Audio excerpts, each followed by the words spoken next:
నివసించేవాడే సర్వశక్తులు నీరులో విశ్రయించేవాడు. ఆయనే నాకు ఆశ్రయం. నా కోటాన్ని నేను నమ్ముకో, నా దేవుడని నేను గురించి చెప్తున్నాను. వేటగాని ఊర్లో నుండి ఆయనను విడిపించును, నాశనకరమైన తెరువు లేకుండా ఆయనను తప్పించును.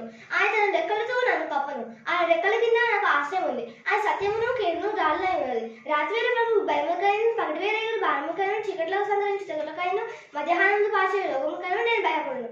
నా పక్కన 1000 మంది పడినను, నా కుడి పక్కన 10,000 కూడినను అపాయం ఏమీ రాదు. నీవు కన్నాడు చూచుండగా భక్తిహీన ప్రతిఫలం కడుగును. యెహోవా, నీవే నా ఆశ్రయం, నేను మహోన్నత దేవునికి నివాస స్థలముగా చేసుకొని ఉన్నాము. నాకు అపాయం ఏమీ రాదు, ఏ తెగులు నీ గుడారం సమీపించదు. నా పాదములకు రాయి తరగకుండా ఆయన తన చేతులను నన్ను ఎత్తి పట్టుకున్నాను. నీ సింహములు నా క్రమం తొక్కెదవు, కరువు సింహముల భుజములను అనగదొక్కెదవు. అతను నిన్ను ప్రేమించుతాను కనుక నేను అతన్ని కనపరచను, అతన్ని నామంలో ఎరిగిన వాడు కనుక నేను అతన్ని కనపరచను. శ్రమలో నేను అతని తోడై ఉండను, దీర్ఘాల చేత అతను తృప్తిపరచను. అతని రక్షణ నాపై ఉండును. Thank you.